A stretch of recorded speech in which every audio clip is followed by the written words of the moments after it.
This Week in Virology, the podcast about viruses, the kind that make you sick.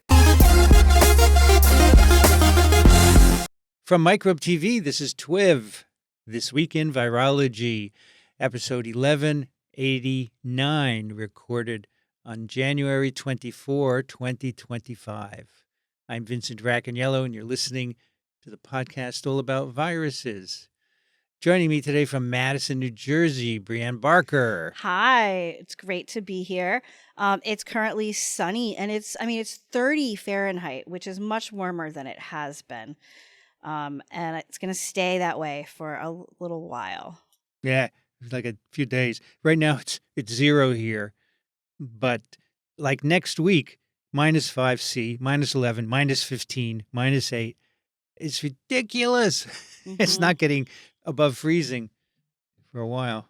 Also joining us from Western Massachusetts, Alan Dove. Good to be here. It is a balmy 32 Fahrenheit, 0 Celsius here, right at the freezing mark. I don't think we've hit this in over a week. Recalibrating our expectations Yes. of weather. Balmy. 32 is balmy. Yes. Also joining us from Ann Arbor, Michigan, Kathy Spindler. Hi, everybody. Here it's 20. It feels like 13. Those are in Fahrenheit. And in Celsius, it's -9, feels like -15. But it's sunny with Springfield clouds. And yeah, it's great because when it gets too cold, it's too cold to snow. And so we don't have any of that in the forecast. And we have forecast of around 30 every day next week. So, yeah. Also, when it's really cold and you breathe, your nose hurts inside, right? Yeah. My nose hairs freeze. Yep. Really? Yeah. I saw an Instagram of a lady in Wyoming where it was -35, and she had just taken a shower. She bent down, and her hair, when she came up, was all sticking up, frozen. Yep. It's so cool. Of course, it could break off, I guess, right? It doesn't usually break off, but you can kind of snap the frozen hair. Yeah, I used to cool. spend first period in high school breaking my frozen hair a lot. Oh, that explains everything. I don't know what it explains. Just kidding. If you enjoy these programs, these science programs, and I think you'll appreciate them in the coming years, we would love to have your support. We're a nonprofit entity, and we depend on you to provide funds for us to keep going. So consider helping us. It's tax deductible, federal tax deductible in the U.S. since we're an official 501c3. Microbe.tv/contribute. ASV, Kathy. All I have to say is that if you are hearing this on February 2nd, you have until February 5th to get your travel award application in. If you're hearing it on February 2nd, you have until the very next day to get your abstract in. So those deadlines are hard and fast. February 3rd for the abstract and February 5th for the travel awards. So that's asv.org/ASV 2025. All right into the literature. Who's going to do a summary of the first paper? I can do that. So the title of the paper is Viroporin Activity is Necessary for Intracellular Calcium Signals that Contribute to Viral Pathogenesis. I'll re-say that intercellular, which means between cells, not within cells. And the first author is J. Thomas Gebert, and the senior author is Joseph Heiser. The team is from Baylor College of Medicine in Houston, Indiana University in Bloomington, and Stanford University in California. The paper is open access. And I just want to point out that in 2021, when ASV was virtual, the meeting had Joe Heiser as one of the guests on TWiV. So that's on TWiV 784. So that's the senior author of this paper. And then the ASV this last summer at Ohio State, TWiV number 1149, Mary Estes was the speaker, and she also works on rotavirus, and I'm pretty sure was the mentor of Joe Heiser. I can never remember if it's student or postdoc, but anyway. So you can learn more about rotaviruses there. So Uh, the shortest version of my summary is that this is a sophisticated characterization of how a particular virus non-structural protein contributes to diarrhea, and the findings could lead to better treatments and better design of vaccines. So viruses are the most common pathogens of the gut. They are enteric pathogens, and rotaviruses, the subject of this paper, account for a quarter of severe pediatric gastroenteritis. And it can be life-threatening, so this is really serious. And this paper's findings are not just applicable to rotaviruses, but also other enteroviruses, potentially, such as caliciviruses and picornaviruses. So there are treatments for the rotavirus disease, and that is oral rehydration therapy. And there's also a live attenuated vaccine. And in the United States, it's 85% effective at preventing hospitalization. But elsewhere in the world, it can be as low as only 54% effective, so less than that 85% effectiveness. And so developing these attenuated vaccines, you could almost say, is a hit or miss proposition. I think over the years, all the viral vaccines that we have that have been generated through attenuation, we don't know very much about how that worked and what made them attenuated. And there are other vaccines in development for the rotaviruses, but it's really a challenging product. So in this paper, they're going to use porcine rotaviruses, in other words, from pigs, and human rotaviruses. And the cool thing is that they can do molecular genetics because they have infectious clones of these viruses. And so they can engineer them in the test tube, and that may ultimately allow for designed attenuated vaccines through this same kind of engineering. And one of the viral vaccine strains is one that they use in some of the experiments, and that'll probably come up a little bit later. So 5 of the 11 genes of this virus are involved in pathogenesis, but they're just focusing on what I think is probably the primary one. It's called NSP4, non-structural protein 4, and it was identified as the very first viral enterotoxin. And so enterotoxins were well known in bacteria, but this is the first one that was identified for a virus.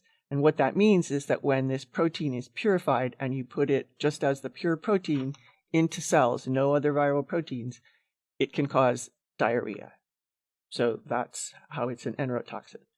And then I'm not sure if we've ever talked about viroporins before. It doesn't spring to mind, but NSP4 is also a viroporin, which means it's a protein that can form a channel, and that channel then releases calcium from the ER, and this calcium gets released in waves to the surrounding uninfected cells, hence the intercellular part of the title. And this wave of calcium release is correlated with virulence. So they use these various pig and human rotaviruses and ones that they engineered with particular features to study the role of this NSP4 and how these waves are generated. And so they do the experiments in cells and in organoids and even in mice. And the findings in brief are that they find that this NSP4 induced calcium signaling leads to changes in gene expression, so transcriptional changes, and they are characteristic of innate immune activation.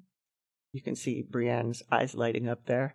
And then the other major thing is that this ability to make the waves, which correlates with pathogenesis, really and truly tracks with NSP4, and particularly needs the domain of NSP4 that has this viroporin activity. So that's the summary. Thank you. So acute gastroenteritis, watery diarrhea, vomiting, fever, abdominal pain, malaise, horrible. Horrible. I had it once years ago. It's not good. So 500,000 children die annually from this disease globally. It's pretty serious. And there is a vaccine, as Kathy said. And it's interesting that it works really well in the U.S. 85% effective at preventing hospitalization. So babies, young people typically get hospitalized because they dehydrate, right? And they need to get some hydration. Yeah, this is typically not very serious in older people, although obviously Yeah. that's an average. But in countries with moderate to high rates of childhood mortality, the vaccine is only 54 to 63% effective at preventing hospitalization and death. So that's interesting why it would be like that. Yeah. I remember one of the authors, Harry Greenberg, was talking about that and why. It's not clear why, but maybe as Kathy said, we could use more vaccines, maybe targeted. And NSP4 is an interesting target, as it ends up after the results of this paper to be even more interesting. Yes. They also refer to acute gastroenteritis in this paper as AGE, or thus looking like it says age. And I had not seen that before. And there were a few times where they wrote things like severe pediatric age. What? That made me laugh a little bit. It took me a while to get over I think we've that. all met people like that. Yes. It took me a while to get over that abbreviation. I hadn't seen that before for gastroenteritis. I was either misreading it as age or as arterial gas embolism. I was like, oh no, right, it's acute gastroenteritis. Yeah, I just skipped that. So yes, this NSP4 many years ago is shown to be an enterotoxin, and you feed it to mice and they get diarrhea. Just the protein. It's very cool. There are not many of those in the viral world. So that's been in my virology lectures for ages. I started teaching virology Wednesday. It's the 17th year. Wow. I've been Nice. doing it. Wow, it's really cool. This year, the room is overflowing. I don't know why, but a lot of people want to take virology. Okay, so NSP4. So the feature of this paper that's really cool. So NSP4 is a viroporin, as you heard, and it allows calcium ions to be released from the ER. That's the And endoplasmic reticulum. Yes. the endoplasmic, not the emergency room. No, right. Yes. And these cells then release pulses of adenosine diphosphate, and this drives increases in cytosolic calcium coming out of the ER in neighboring uninfected cells. So this is called an intercellular calcium wave. And Yeah. this cells often communicate or change what they're doing based on calcium influx and efflux. So this is a common mechanism, and the virus appears to be triggering it. Yes, but it's a common mechanism that we think about in an individual cell, in how that Yes. individual cell Yes. signals. So the individual cell doesn't have much calcium in the cytoplasm. It might release it from the endoplasmic reticulum to send a signal. And that sort of is something the cell is doing and keeping to itself. Right. The idea that this cell is now telling its neighbor to also release calcium is sending a signal across, potentially to maybe an uninfected cell, to also start this calcium release is what is so interesting here. So the extracellular ADP binds a receptor on neighboring cells. It's called the P2Y1 receptor. And if you block it, you reduce disease severity in mouse pups, which is very interesting. And if you knock down NSP4 protein levels, you reduce the frequency of these waves of calcium. So that suggests maybe NSP4 is involved in the induction of those. So that's what this paper is about, looking at NSP4 and induction of the waves in a variety of cell culture systems. So it's very cool. I like this paper very much. In fact, it's longer than the main paper. So maybe we'll do this as a main paper and the other as a snippet. I picked the other one because of you, Drianne. I did actually laugh when I saw the title of the other one. I was like, I feel like there's a theme lately. Yes. It's a good way to look at it. Anyway, so the way they look at calcium is by imaging. You can do calcium imaging on cells, and you're not going to go into it, but you can image parts of the cells and see the calcium being released and quantify it. So they have rotavirus strains of varying virulence, and so as Kathy said, they looked at porcine strains. They have two: OSUV. Is OSU a high state university? I don't know. Maybe. I don't know. Maybe. And OSUA. And so V was isolated from a sick piglet and passaged, and that out of that passage came A, which is attenuated. So V is virulent and A is attenuated. And when you infect cells with these two viruses, the ones infected with the V strain induces more waves, calcium waves, than cells infected with the attenuated virus. And they quantify that, and it's quite interesting. There's a 4-fold increase in the waves in monolayers of cells using the virulent versus the attenuated virus. And the waves also start earlier. The waves start earlier. So they say, this is cool. We have now two viruses that are pretty similar in genome sequence, and they have a distinct phenotype. So this is just exactly what virologists want, right? Two closely related viruses with distinct phenotypes, and then you can try and figure out what's going on. Just FYI, after some Googling, OSU rotavirus is in fact Ohio State University. Okay. Yeah, and what I haven't been able to figure out is if it was maybe isolated by Linda Safe. Maybe, probably. Yeah. You got rotavirus, you got pigs. It Safe. didn't look like it. They did list in the ATCC place who isolated it, and it was not someone I recognized. Ah, okay. So they wanted to know if this relationship holds up with human rotaviruses, right? So they have now they have monolayers of jejunal human intestinal organoids, which they make an indicator that allows you to see calcium inside the cell. They infect these organoids with virulent or attenuated human rotavirus strain, and you get the same results. The virulent strain, which is called Ito, I like that, Ito, induces, but it's not as nice because the V and the A are perfect, induces significantly more waves than the attenuated strain, RV1. I have to say, I just picked up what A and V meant just now as I was reading. I immediately thought that's what they were. I did not. I don't know why. I'm just too focused, I guess. All right, so that's great that it also applies to humans as well. So what viral protein drives the waves? So again, using OSUV and A, they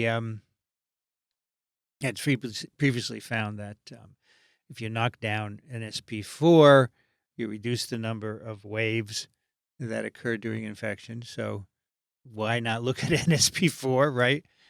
Go right to it instead of having to look at all of them. And so they use two different strains here. They engineer two strains, right? So they have an SA11 simian rotavirus, right? And they put NSP4 gene into that. They replaced the NSP4 gene of the simian rotavirus with either the NSP4 from the V or the A.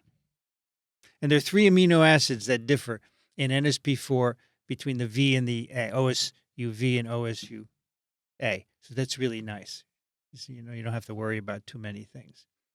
And perfect results. When you put the virulent NSP4 into the simian rotavirus, you get more calcium waves earlier and so forth, and the opposite with the A NSP4.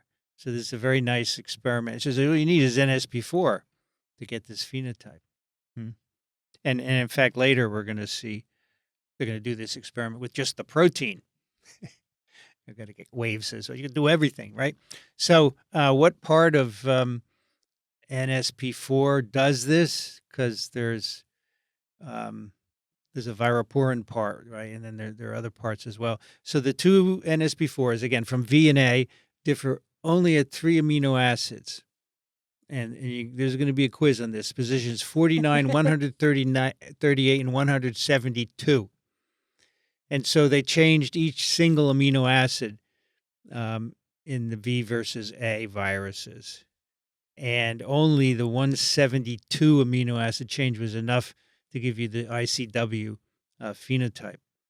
And they think maybe this is a C-terminal domain of the protein. Maybe this has a role in activating the release of ADP to drive these. Remember, because ADP drives intercellular calcium waves. Yeah, because the two other mutations, one was in the viroporin domain and one was in the enterotoxin domain. Yeah. So that was, to me, a bit of a surprise. But It is surprising, yeah.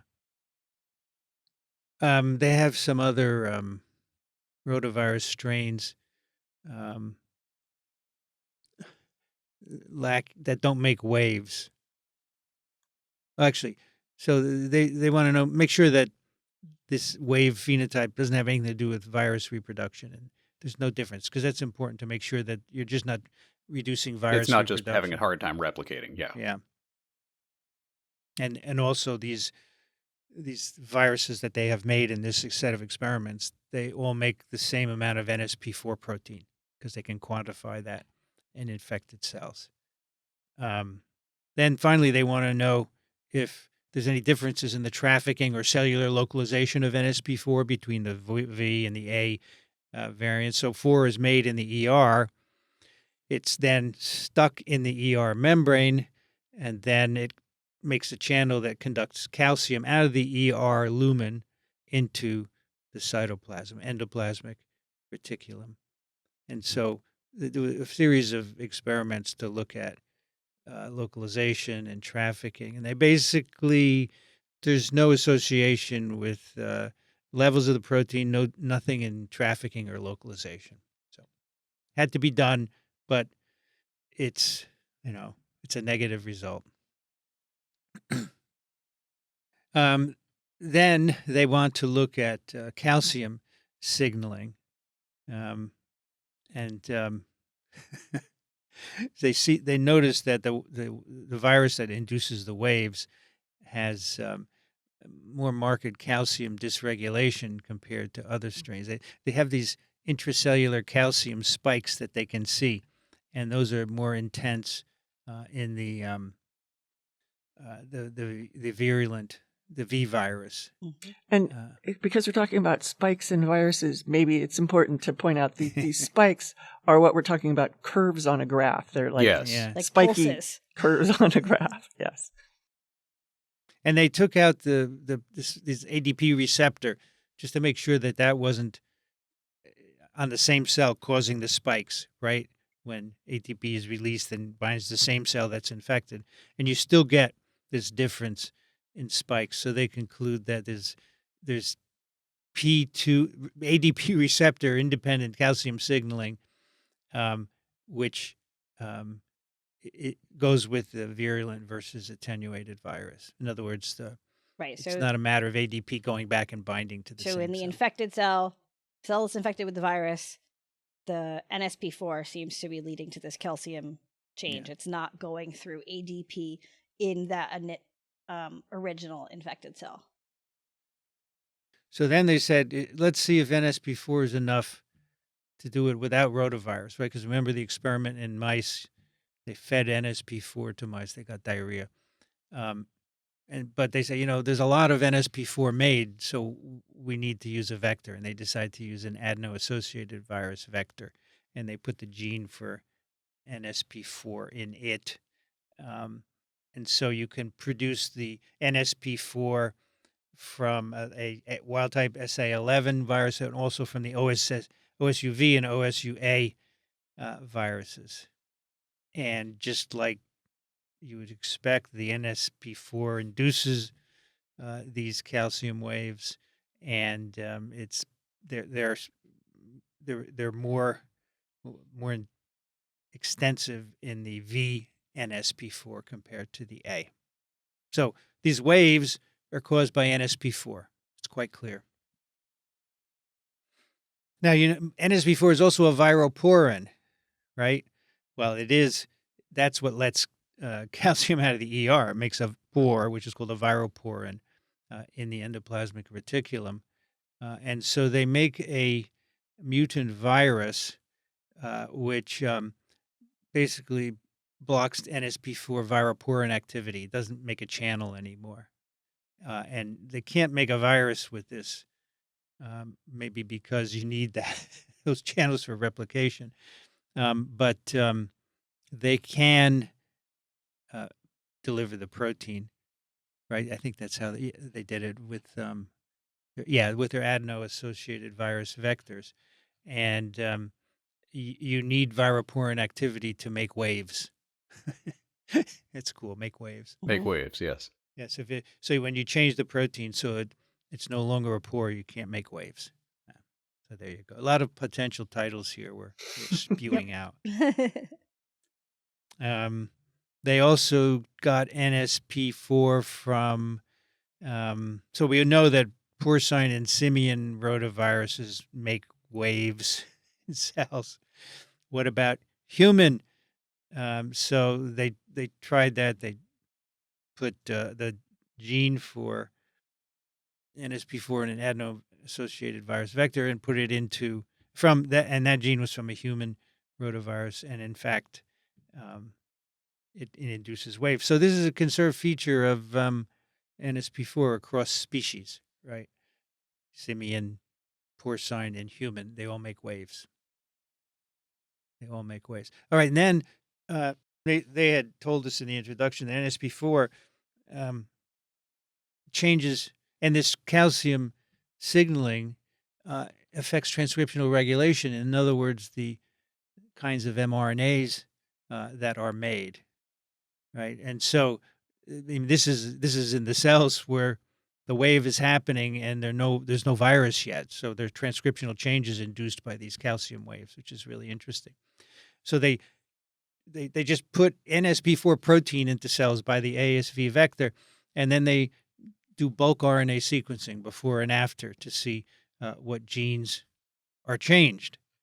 And the one that the one that stands out is NF-kappa B, which is a transcription factor that induces other genes, inflammatory cytokines and so forth, as part of the immune response. And the most strongly upregulated transcription factor in response to NSP4. And so, if you've been listening to TWiV, and immune, we talk about NSP4 being Kappa B. NF-kappa B. I'm changing the science. NF-kappa B being an early target of activation in virus-infected cells. And here NSP4 can do that.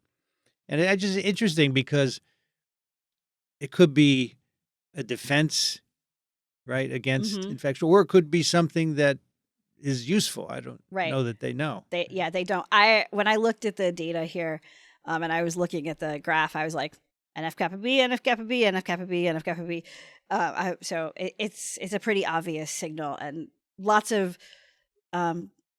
names of genes that are different version or involve different versions of NF-kappa B show up pretty early. So it was sort of, I was reading it and I was like, I think NF-kappa B might be the answer.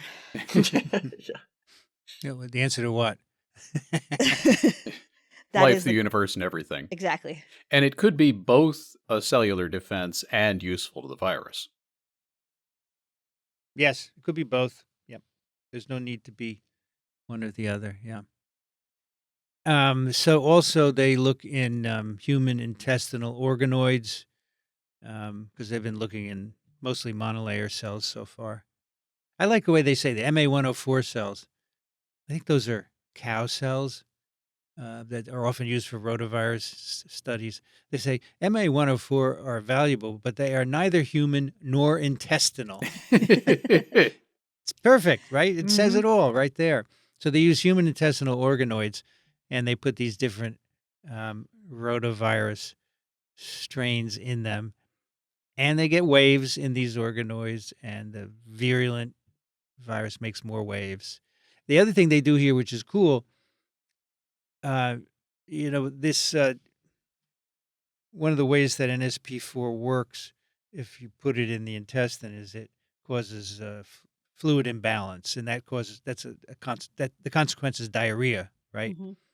And so this is called fluid secretion, and they measure this by uh, measuring the swelling of the cells, the swelling assay. It's just a swell assay,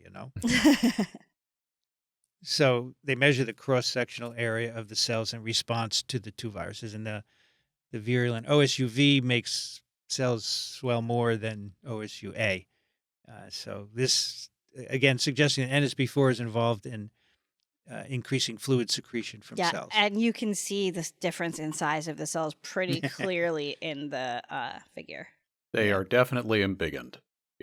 Fluid secretion is an integral aspect of RV pathogenesis. It's very funny. So, what about in a mouse model? So they make viruses that can infect mice that have the NSP4A or V, and they show that the V viruses. Well, actually, here they are. Let's see. Did they use viruses or the protein here? I think they're using viruses here.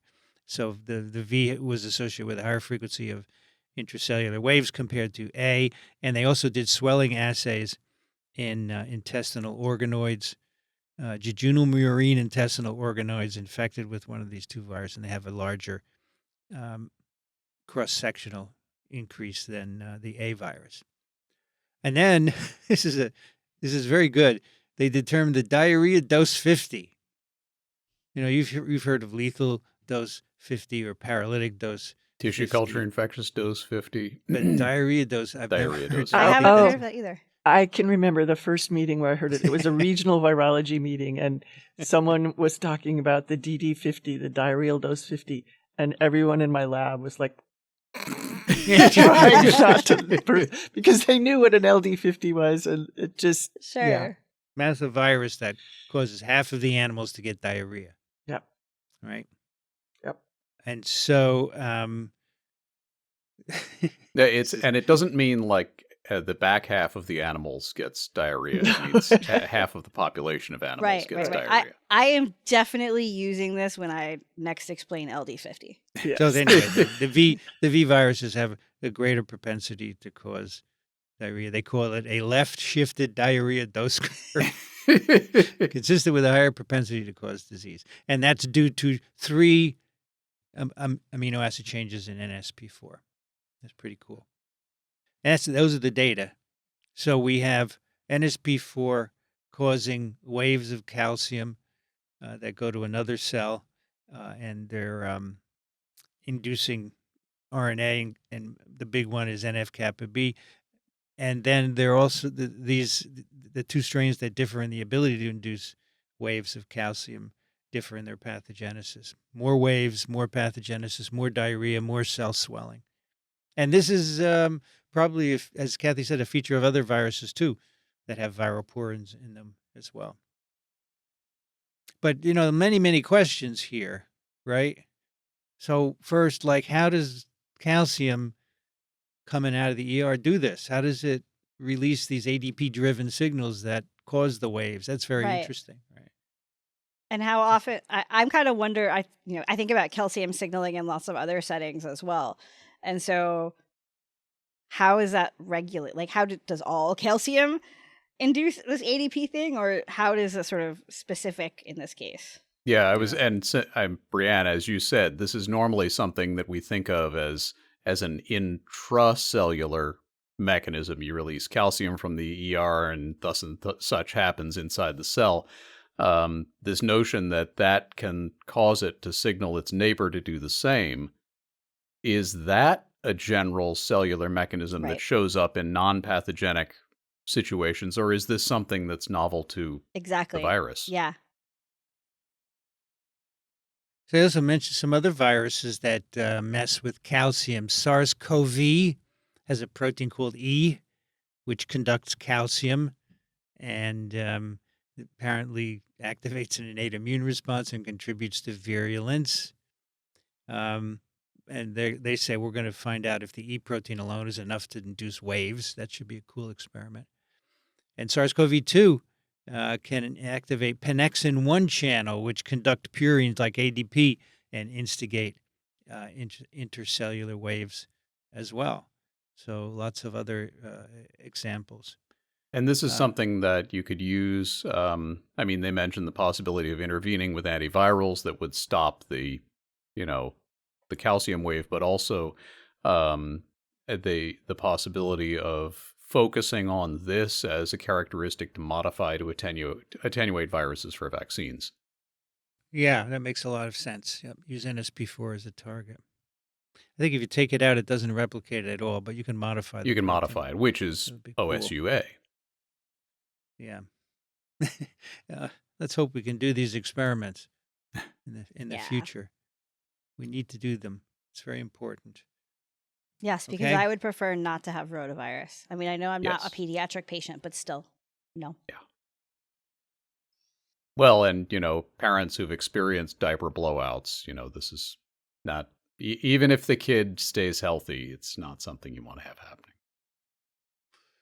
Okay, Alan, can you summarize the second paper? Or maybe, yes, can you do that? Or I can give it a shot. I can wing this. I didn't really prepare well for a summary, but so this is, let me do the authors first. This paper is also open access. This is in Nature Microbiology. It's called Vaccine-Induced T-Cell Responses Control Orthrflavivirus Challenge Infection Without Neutralizing Antibodies in Humans. And the first author is Shirin Kalimuddin. Senior author is Ang Yong Oi. The all-Singaporean team is from Singapore General Hospital, Duke NUS Medical School, A-STAR, and the National University of Singapore. And so flaviviruses, mosquito-borne viruses we've talked about before on the show. The two that we'll be talking about here are yellow fever virus and Japanese encephalitis. And there are a couple of different vaccines. There's a yellow fever virus vaccine, YF17D, which they're going to be talking about a lot here. There's a Japanese encephalitis virus vaccine, which is a modified version of YF17D called JE stroke YF17D. They used a clever approach in this paper.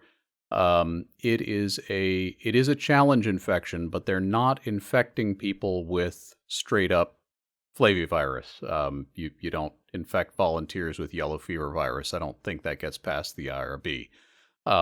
But the challenge is they'll give people one vaccine and then challenge them with the other because these are both attenuated vaccines. So you're putting active virus in.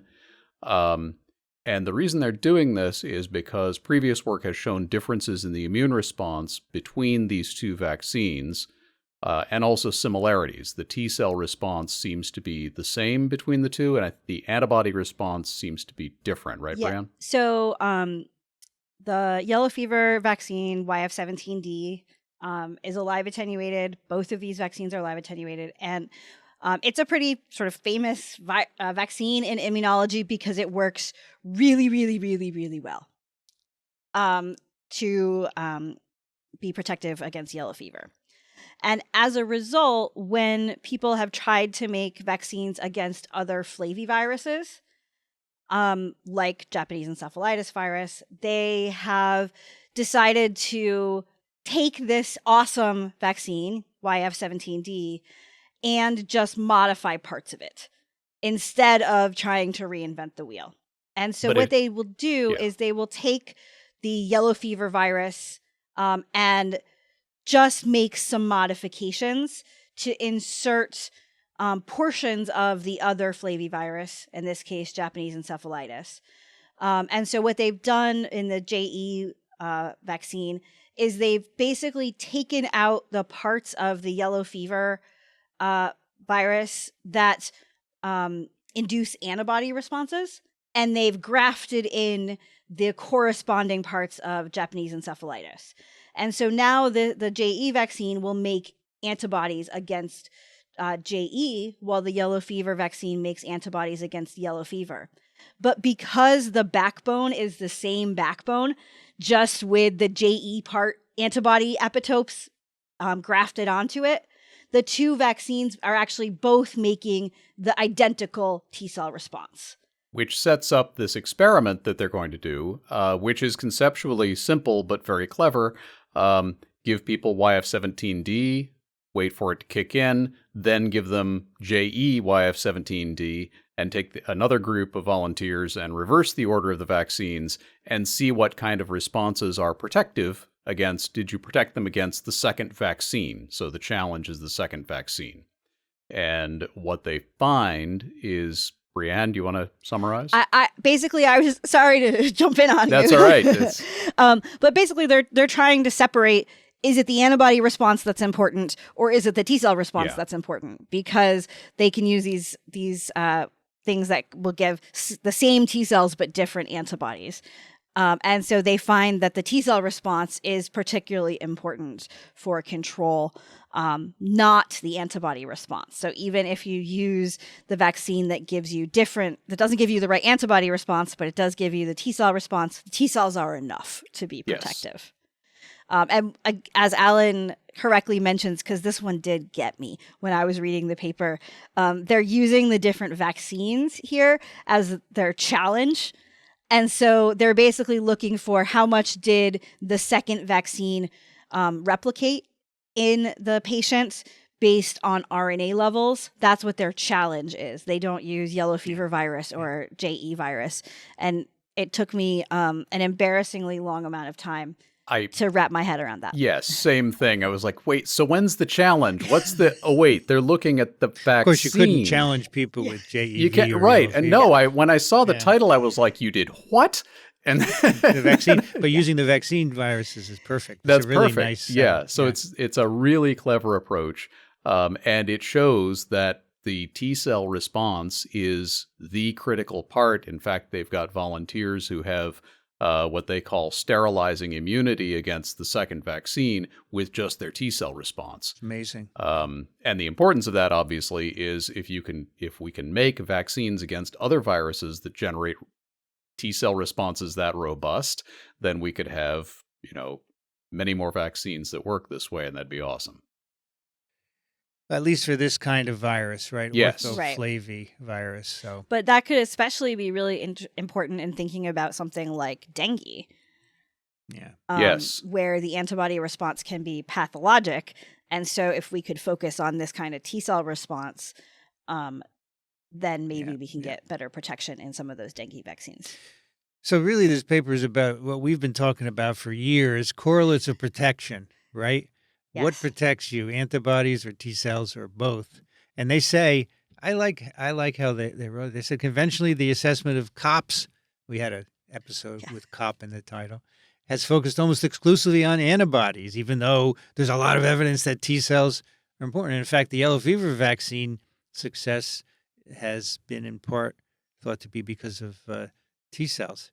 And they say the importance of vaccine-induced T-cell immunity has been further cemented by our experience with SARS-CoV-2, where even though we have variation in the virus to escape neutralizing antibodies, the vaccine still protects against severe disease because of T-cells. It's like all of the work in the lab where I was a grad student on the concept of a T-cell-based vaccine. Yeah. Was actually for something. Of course. Well, yes, it's not always, but yeah, I would agree.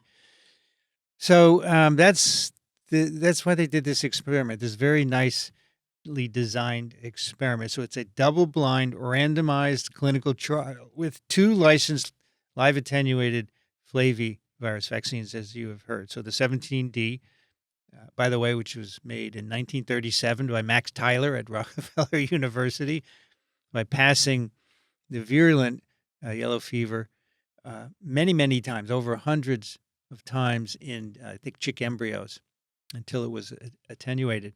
And he was advised by Albert Sabin, who was there at the Rockefeller at the time, and he had passed it so many times and nothing was happening. And Sabin just said, keep going. Don't stop. Just keep going. He kept going. And now this vaccine is widely used. It's really amazing. Yeah, it's supposedly kind of a nasty vaccine, though. Yeah. I had it Side and effects. I didn't have much of a reaction, but I guess it can be bad. Yeah, I had it when I went to Brazil. Probably me you too. did for Brazil also. Yeah, I didn't have much of a reaction. No.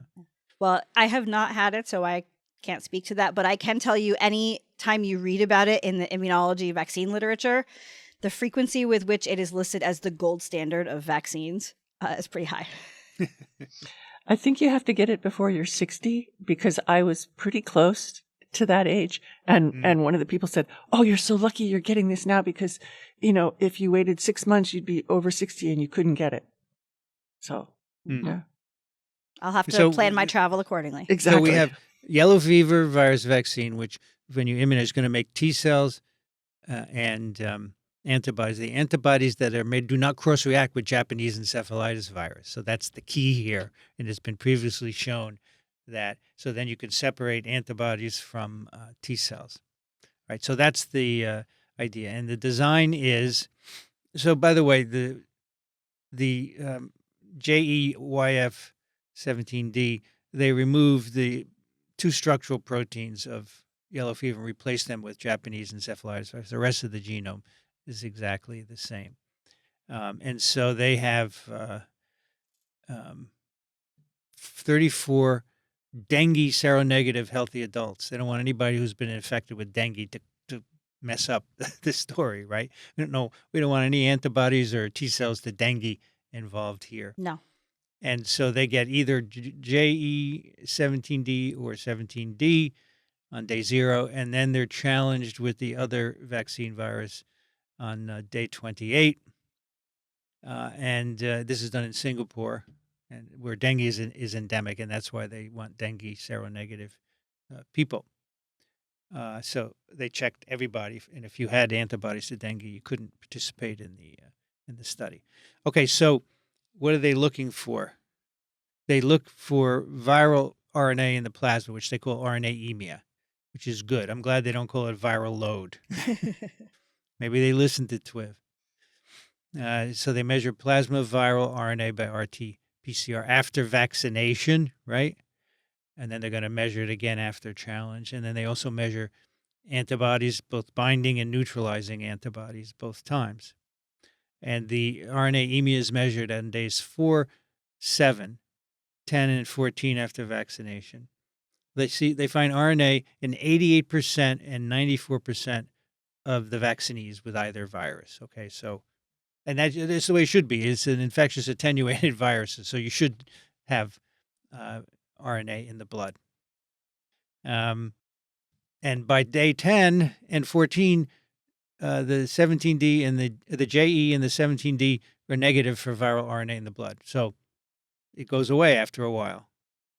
It's good. It's the way it should be. It's an acute virus infection. Yes. Right.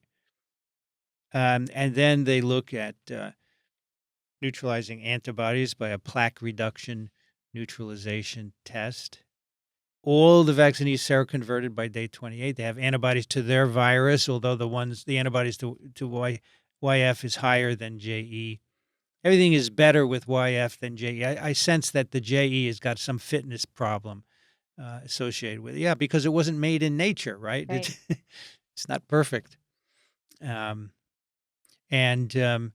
Neither vaccine made antibodies that cross-neutralize the other virus. They checked it, even though it's in the literature. They do check it. And they say, yeah, no neutralization. So you can focus entirely on T cells. It's very cool. They also look at antibodies against two other proteins, the envelope and the NS1 proteins, they say, which can have an effect on disease protection. And they find comparable levels of antibodies to the E protein between the two vaccine groups. 17D had higher NS1 antibodies. So basically, vaccination with 17D gives you higher RNA-emia. I didn't mention that, but it's higher in 100% seroconversion, higher levels of anti-NS1 antibodies and anti-E antibodies, but no cross-neutralization. So 17D is just a really good vaccine. Yeah. We should refer to it as YF and JE, I think. Make it easier. YF and JE. Because they're both 17D. Okay, what about T cell responses, again, induced by vaccination? They use a whole blood cytokine release assay, which measures interferon gamma in whole blood where you've added peptides, overlapping peptides covering the viral proteins, the C protein, the NS3, and the NS5. And these are very similar between YF and JE viruses, okay? Both groups of vaccinees developed antigen-specific T-cell responses against the C protein, the capsid protein, NS3, and NS5 by 10 days post-infection. They were higher in YF versus JE. It's a kind of a theme here. They both groups of vaccinees also developed virus-specific T-cell responses against E with no responses against the heterologous E. So there were differences. It's very interesting. So YF, greater antigen-specific T-cell responses than JE, but they both make T-cell responses. And they both make specific T-cell responses, at least in response to E. Okay, now what happens when you challenge them with the other vaccine, right, 28 days later? The JE vaccinees were challenged with yellow fever, and the yellow fever were challenged with JE. Vaccines, yes. They're vaccines. They're all vaccines. That's why you can do such a challenge test, right? Since there's no cross-neutralizing antibodies, then any differences in the infection outcome, which is the primary outcome is RNA emia, right, is independent of neutralizing antibodies by definition, right? Right. Has to be that way. So that's the primary outcome, reduction in viral RNA after challenge compared with RNA following the vaccination. And they say, as we thought, JE RNA were lower following challenge than following primary vaccination. And also, as we thought, neither plasma YF RNA nor the proportion of vaccinees with RNA emia were different following YF challenge infection in JE vaccinees compared to those who received 17D. In other words, 17D is YF is a better vaccine than JE. But that's okay because the study still is useful. Oh, very much. They measured seroconversion rates, antibody titers in both groups. They don't get any boost in the antibody titers after challenge. It's really interesting, right? So you get an induction of a certain level of antibodies after vaccination, but they don't go up after the challenge. Right, which is sort of further evidence of what they had said before, that these vaccines are making different antibody responses. Yeah. So they say now when they precede a sentence with the word remarkably. So then you have to read it carefully to know what. Remarkably, all 5 participants who showed less than a 4-fold rise in neutralizing antibody titers after the JE challenge or the YF challenge had undetectable viral RNA post-challenge. Right, so no neutralizing antibodies, yet 5. It's just 5 people. It's not all of them. Right, but that's out of 34.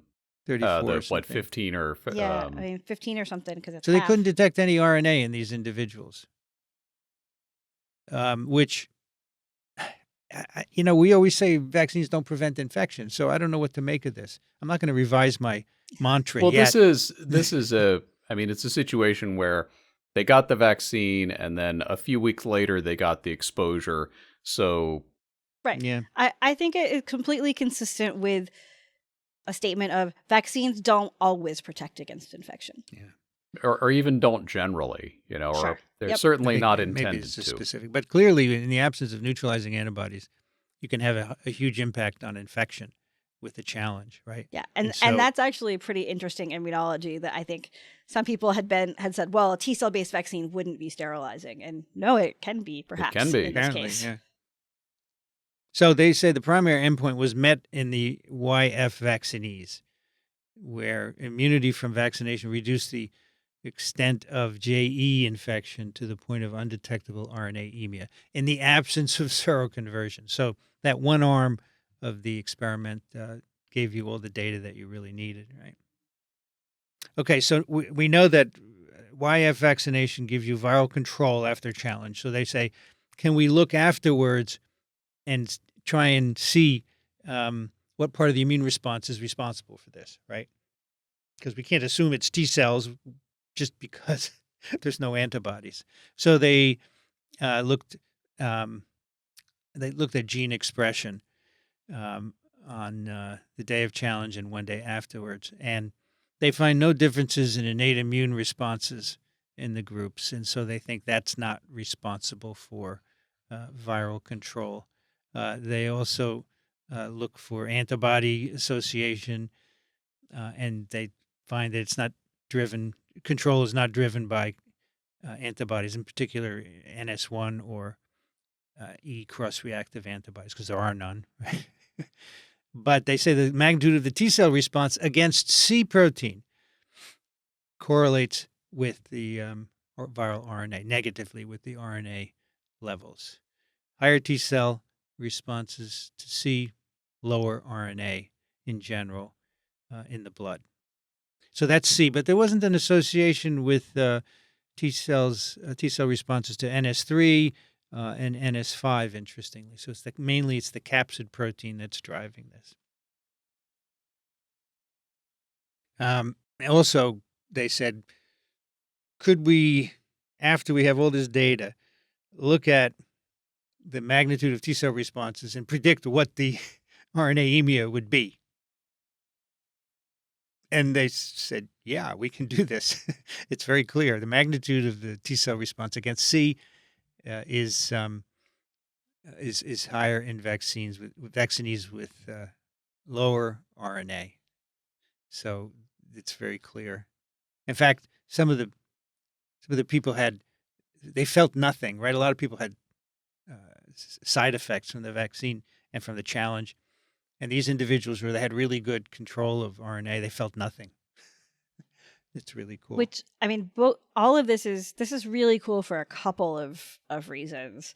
I can imagine a couple things coming out of this. One of them, I know this would be hard to do, but is that once someone got, say, a yellow fever vaccine or a JE vaccine, you could measure their T cell response to C, to capsid, and actually see if they are protected.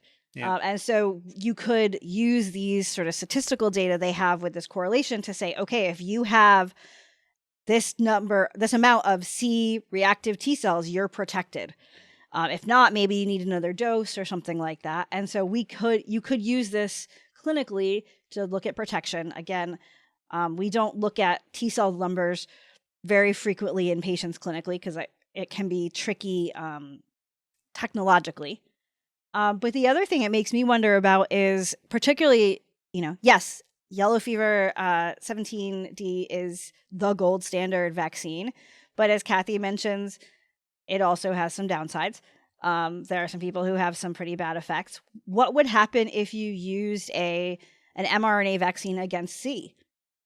Yeah. And induced this T cell response against C without some of these other responses? Would that also be protected? Because I was just thinking, the hell with JE-YF. Just give people YF vaccine for JE.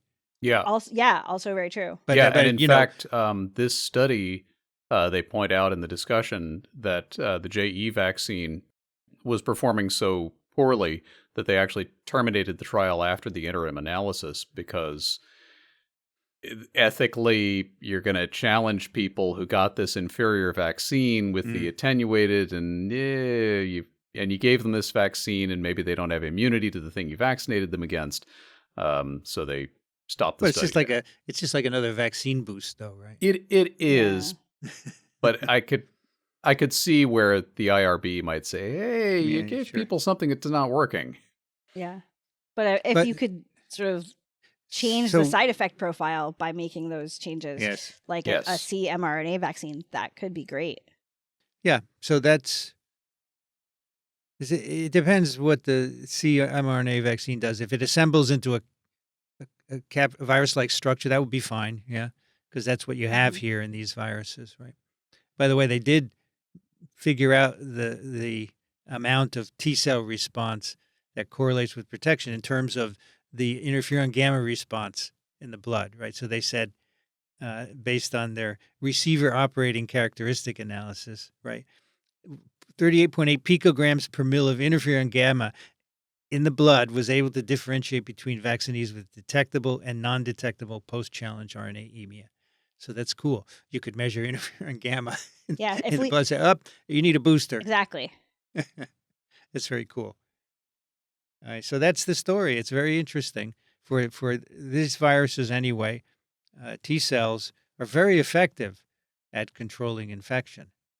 And they say, we did not expect that the control would be to the extent consistent with sterilizing immunity. And these 5 individuals had no symptoms whatsoever. So that's pretty cool.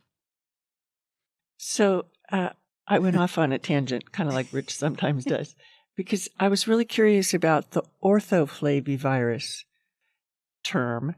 And so I found the perfect paper that explains it. And the title of the paper is Renaming of the Genus Flavivirus to Orthoflavivirus, an extension of binomial species names within the family Flaviviridae. And this came out in 2023.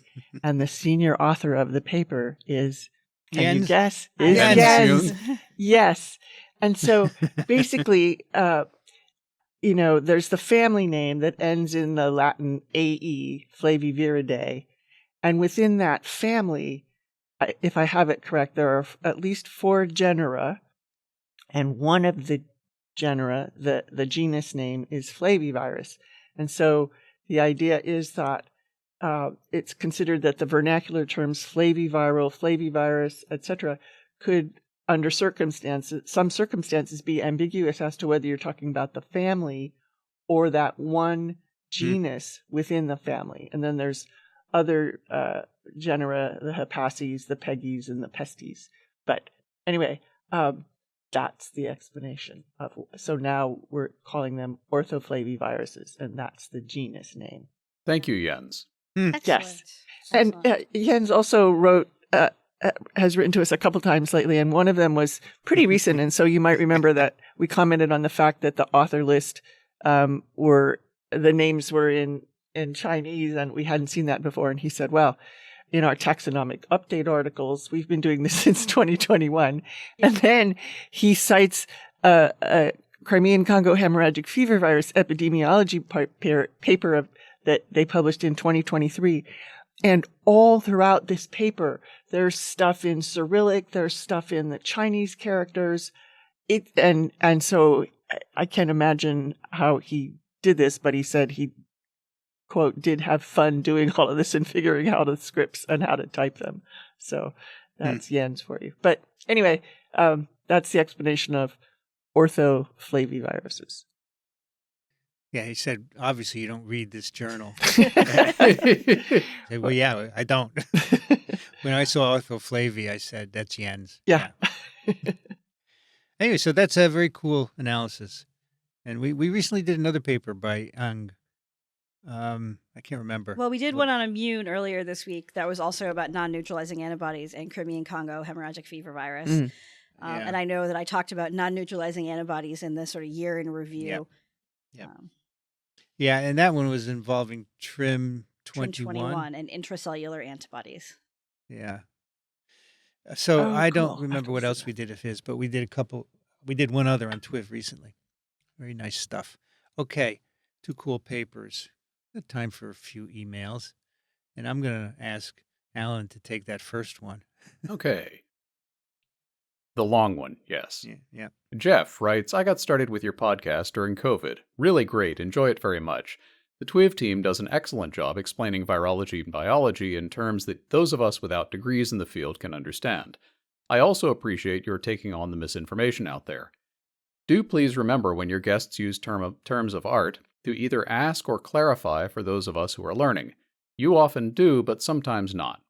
Don't stop using the terms of art or stop your guests from using them. I really appreciate learning the language of virology and find it useful when I'm trying to understand papers I try to read. Also, be aware that some of your listeners, such as myself, have hearing issues. I enjoyed episode 1163, but as I was listening while exercising, had some issues as I couldn't look up the show notes. I cannot tell the difference between the sound of B and the sound of P due to hearing loss. I was originally at a loss as to whether the show was about HPV, human papillomavirus, or HBV, hepatitis B virus. I did figure it out when one guest finally spelled it out, but would suggest that the first time such a use of initials happens, spell out what it means. It would really help a lot with confusion, at least on my part. Enough with the gentle requests. Some suggestions on 2 specific episodes. On episode 1149, your guest Mary Estes, great guest, lots of good information, commented about mosquitoes and wanted animals to eat them near her home. We lived in an area that had mosquitoes, and we had bats around. They did a great job on the mosquitoes. On episode 1157, you talked about viruses and superworms. I was amazed that you didn't talk about the classic tests of super creatures. Were they faster than a speeding bullet? More powerful than a locomotive? Able to leap a tall building in a single bound? Inquiring minds want to know. More seriously, I would like to ask TWiV's collective opinion on a paper I heard about on NPR. Gives a citation. The paper in Nature indicating that MIS-C may be caused, this is a syndrome that can occur in COVID-19, may be caused, or so I took away, by the person's immune system reacting to a part of the virus that resembles the person's own system, thus causing, I assume, their body to start rejecting itself. While I read the paper, I'm not qualified to comment on it. I'd appreciate your views on this. Is this what is happening? And if so, how often does this kind of thing happen with viral infections? Is it unique to COVID? Could it explain long flu and other such long-term disabling infections? Is it just children, or is it something that happens in adults too? Do the fact that vaccines cause antibodies to spike protein help reduce the chances of a vaccinated person's body reacting to other parts of the virus? Shall we go ahead and take that before we continue with the letter? Well, in fact, TWiV 815 MISC with Moshe Arditi and Yvette Bahar was exactly, this is just a competing group, but if you go listen to that, you'll get answers to all your questions. There you go. Yes. Yeah. Similar things happen with other viral infections. It's probably that this is sometimes what's happening and sometimes not, because all patients aren't the same. And the vaccine would definitely help, because then you might have a memory response that happens before you have this autoreactive response happen. Yes. Okay, continuing on, I also have a suggestion for a guest. Another person I started following during the COVID pandemic was Derek Lowe, who writes In the Pipeline. Links to the blog. He's on the drug side of the medical industry, but also provides clear descriptions of what he's talking about. Have you considered having him as a guest on TWiV? I think it would be interesting to see the view from both the virologist side and the medicine production side regarding vaccines and treatments. Excellent idea. I read his column. I like it very much. Yeah, I've followed that. Finally, some recommendations for viewing. The YouTube channels of Brady Haran, video journalist specializing in science education. He's good enough to have been honored with a member of the Order of Australia for his work. He has many channels, but I'll mention 3. First is the channel that got me started, the periodic table of videos about elements and chemistry. The principal speaker is Professor Sir Martin Polyakov, who was knighted for not only his work on green chemistry, but his work on science education. Possibly the first time YouTube has been mentioned in an honors citation. Second is Numberphile, about the universe of math. Finally, my favorite, Objectivity, mainly about the collections in the library and storage of the Royal Society. I especially enjoy the White Gloves of Destiny episodes, where someone pulls 2 random cards from the Royal Society Archives catalog, and they build the episode around them. Thank you, Jeff. Yeah, it's great. Speaking of YouTube, you guys heard about Susan Oliver? No. So Susan Oliver is a scientist in Australia who many people have said we should have on, and she has a YouTube channel, good communicator and all that. YouTube took her whole channel down. What? Yeah, Why? They said she was harassing people. If you go, you can find. Let's see, I can tell you exactly. Susan Oliver X. My entire YouTube channel has been permanently removed by YouTube. Supposedly, my content has severe and repeated violations of the harassment policy. Is that what they call debunking misinformation nowadays? That sucks. The whole channel Wow. really sucks. But I remember many people said you should have her on TWiV. So I feel your pain. There's often nothing you can do about it. Yeah. Kathy, can you take the next one? So that's John. Yeah. John writes, Doctors TWiV, regarding the specter of RFK Jr. looming, I've come across a few things recently that might be useful for people to have at hand. This mass grave site of 1918 flu victims showed up in my Facebook feed and might be useful to have on hand if RFK Jr. and his loons gain traction. And he gives a link to a Facebook photo. More about it here, and he gives another link. Apparently, it's not the only such historical marker in the country either, so while you can read about the enormous number of victims, places like this may make it seem a little more real. And then there are all the other documented pandemics going back 2,400 years, nicely summarized here, and he gives a link to that with a pandemics timeline. It makes me wonder, as I have in the past, how many civilizations that seemingly vanished were the result of some virus.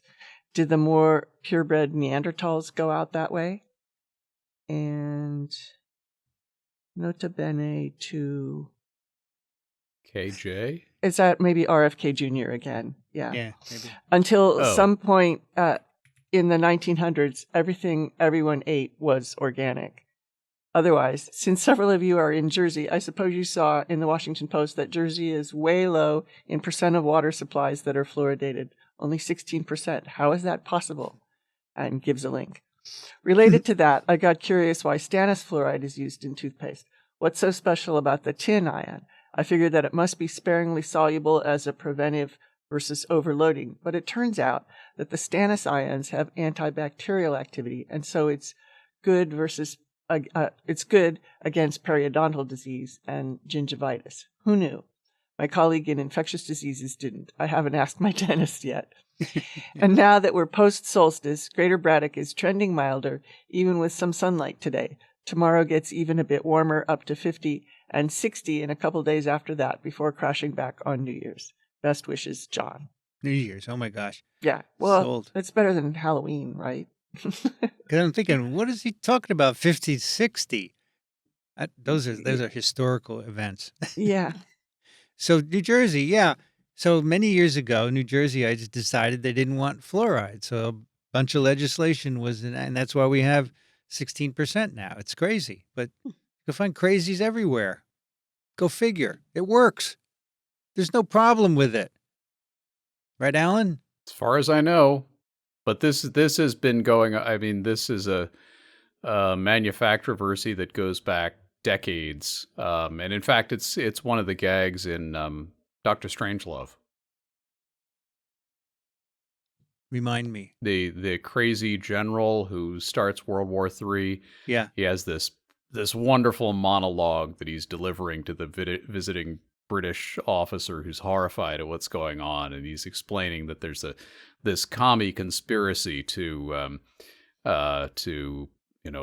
pollute Americans by fluoridation of our water supply. I see. Yeah.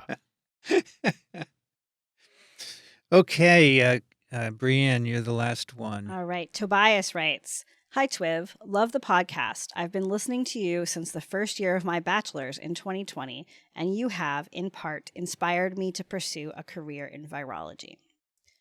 One fear of vaccines I occasionally hear among family and friends is that they can cause autoimmune disease. However, with the advent of the hygiene hypothesis, I have long wondered if the opposite may not be true, that vaccines educate our immune system in a positive way to potentially protect against autoimmune disease.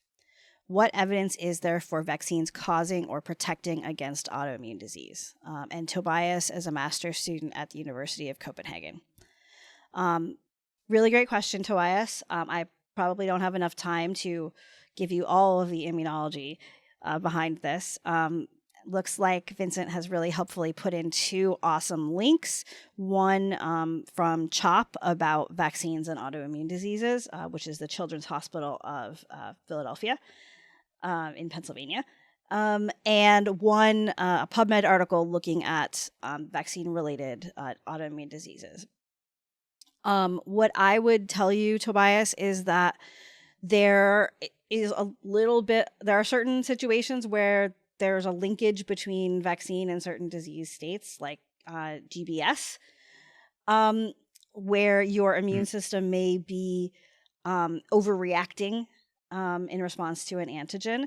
But those same, and in general, the idea might be that your immune system is sort of getting a little overly excited against the wrong things. It maybe not only are you getting an immune response against what you're supposed to, but you're getting some off-target issues as well. But the thing to note about that is that those exact same associations with those same autoimmune diseases and the same sort of immune responses going haywire are also associated with the infection with the microbes themselves. And so while yes, there is a probability of certain disease states with some vaccines, the probability of those same manifestations when you get the actual virus is higher. And in fact, in some cases, your immune system may go a lot more off kilter when it's being actually infected as compared to being vaccinated. And so while I would never say that there are not some unfortunate cases of individuals who have been vaccinated and have ended up with some autoimmune complications, probability-wise, it is much more likely to happen when one is infected, which is what the vaccines are trying to help prevent. Yeah. But Great. look at the links. They're really good links. Yeah. This just in, Trump administration has ceased funding PEPFAR, which provides money for HIV prevention in Africa and developing countries worldwide. And is also a George W. Bush, so it's a Republican program. Yes. Yep. And no one is safe until everyone is safe. And so you might say, well, that's Africa, but no, it doesn't work that way. Diseases don't listen to that. Okay, time for some picks of the week. Oh boy, Brianne, what do you have? So just like you said, you thought of me when you were picking the paper. I thought of you when coming up with this pick. So this is a New York Times article that said the perfect cacio e pepe recipe, according to science. And this is a New York Times article. It's reporting on a publication in Archive, which is the physics preprint server. Where 8 Italian scientists got together to think about the physics of making this pasta with cheese and pepper, as it comes up with. And so if you go to the primary lit article that I linked, you can actually see the abstract of the paper, which is listed as part of condensed matter physics, particularly soft condensed matter, where they mention, despite its simple ingredient list, achieving the perfect texture and creaminess of the sauce can be challenging.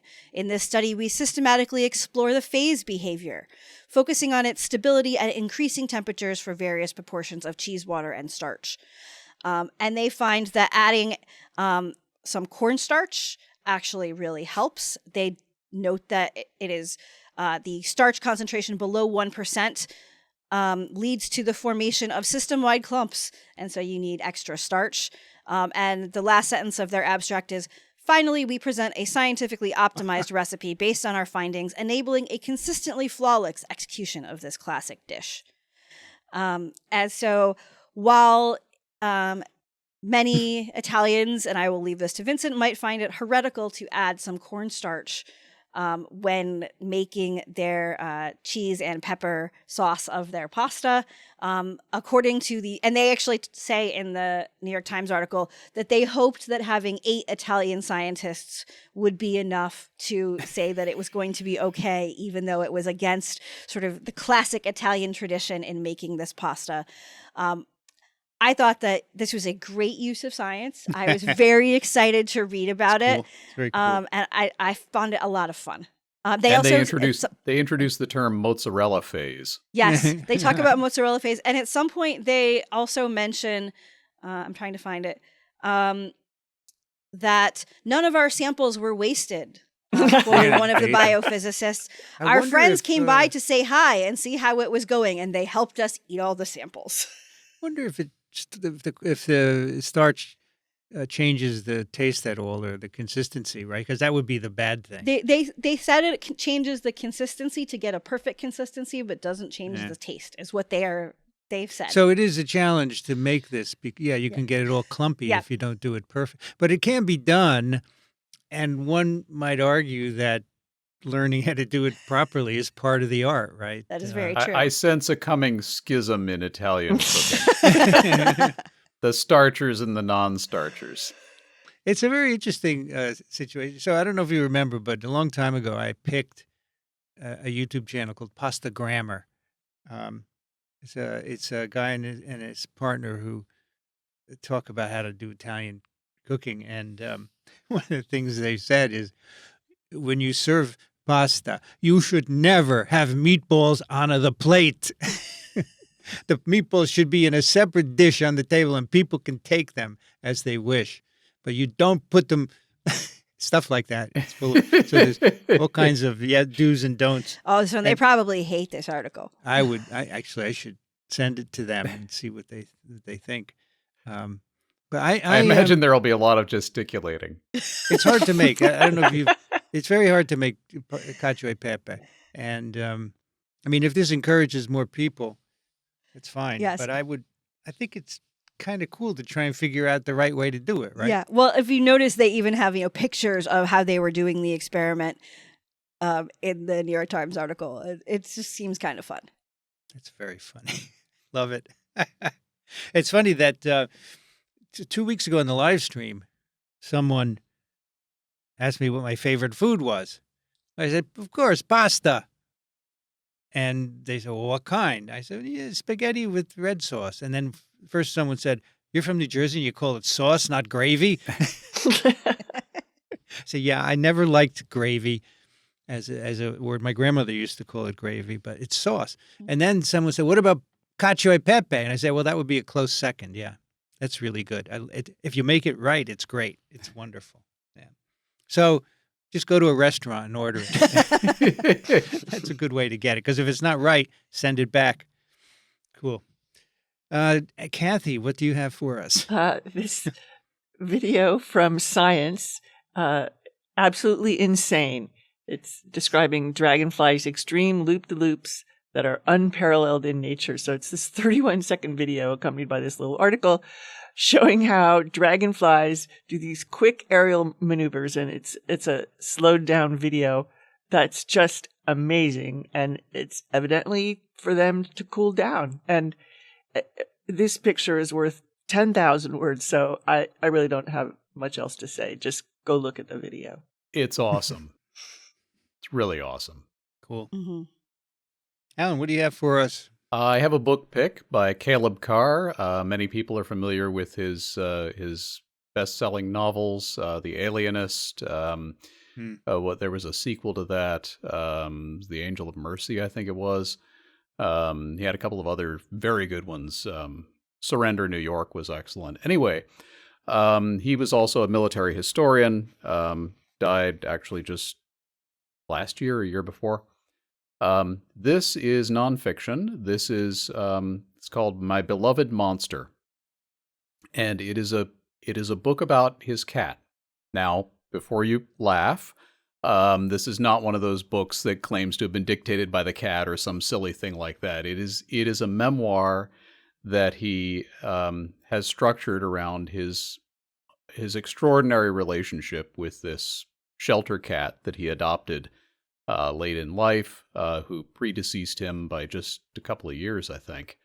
And it's the amazing connection that he has with this particular cat, but also with respect to his history of cats and why he likes them so much. He grew up in an extremely turbulent household that was kind of at the center of the Beat generation. So people like Allen Ginsberg and Jack Kerouac were regular guests. And there was a lot of drinking and violence among the adults. And one of the consistent things that he had was his affinity for the various stray cats that they adopted. So you get his memoir and you get this amazing story about this cat. And it's beautifully well written and just a really, really touching and excellent book. I did read The Alienist years ago. It was really good. Yeah. That was what a psychiatrist was called back then, right? Right. Right. So that's set in 19th century New York. Yep. It's cool. They got everybody, Kathy, Allen. Okay, me. So my pick is an article in Science-Based Medicine by Steve Novella. Why did the FDA ban red dye number 3? So just last week, they removed red dye number 3 from the list of approved food additives. And it's not, the article is great at explaining why. There are no new data, but rather application of the Delaney Clause, which is a 1960 law saying the FDA must ban any food dyes that cause cancer in humans or animals. Okay. So studies were done years ago showing that in rats, red dye number 3 can cause cancer. But they gave the rats, for their entire lives, daily, 24,640 times as much red dye number 3 as a human would get. And the kind of cancer they got does not exist in humans. There's a kind of thyroid cancer. There's no evidence for mutagenicity in humans. And so Steve Novella is saying that he thinks that the Chevron defense is at work here. Remember, the Chevron defense was Chevron deference. Deference, sorry, was recently ended by the Supreme Court, which said, if there's who interprets federal regulations, if you have some experts, you should listen to them. The Supreme Court said, no, you don't have to listen to experts. Just make your own decision. And so here, the FDA said, these are the studies. We think they're irrelevant for humans. We are banning the substance because someone will come back and say, some judge somewhere will say, we're going to ban this. So he said it's basically a bad sign of what's going to be coming in the U.S. He said the decision on red number 3 turns the relationship between toxicity research and regulations on its head. If red number 3 can be banned based upon exposure levels 24,000 times greater than the highest allowed human exposure, and a mechanism that is relevant in rats but not humans, then you can get almost anything banned. So I see a silver lining here, because if so this was initiated by some group that's like, fear the chemicals. And if that's going on, and obviously they've now determined that they can win at this, inevitably one of these groups is going to get stuff banned that is important to deep-pocketed industries, and then it'll land right back up in the courts, which screwed this up in the first place. Maybe. I hope you're right. Yeah.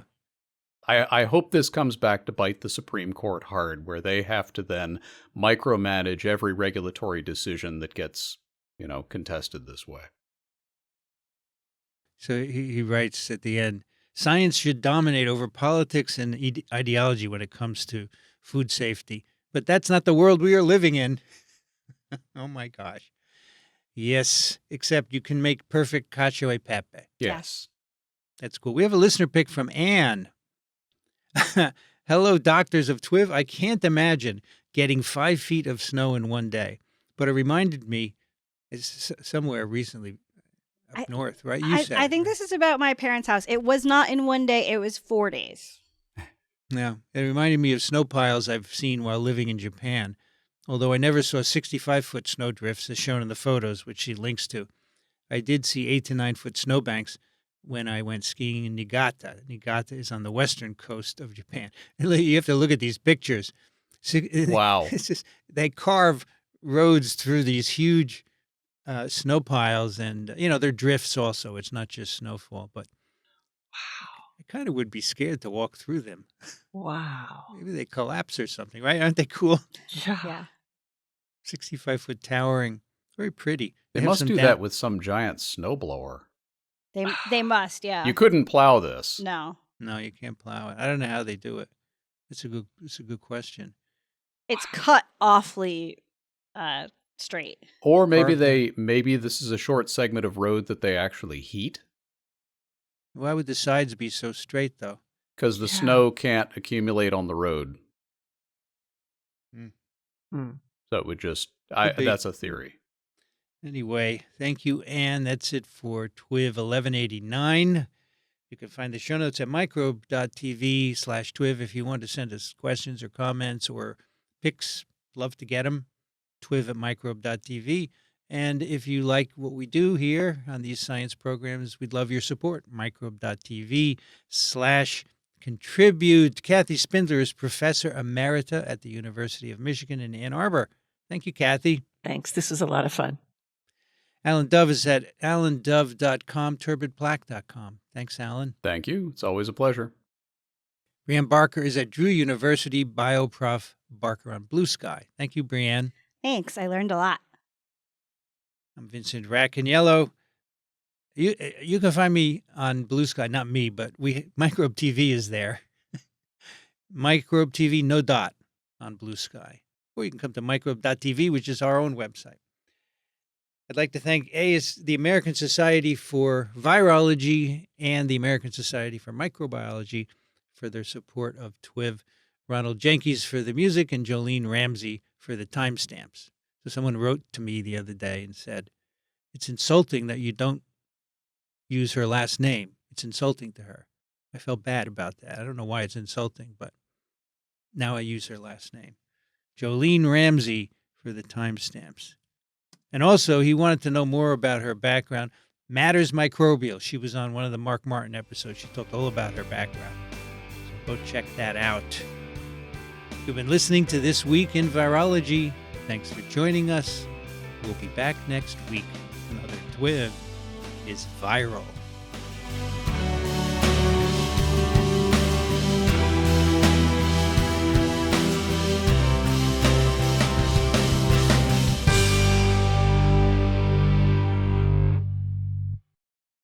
Hey, maybe they'll shut us down. We'll never be back. Who knows?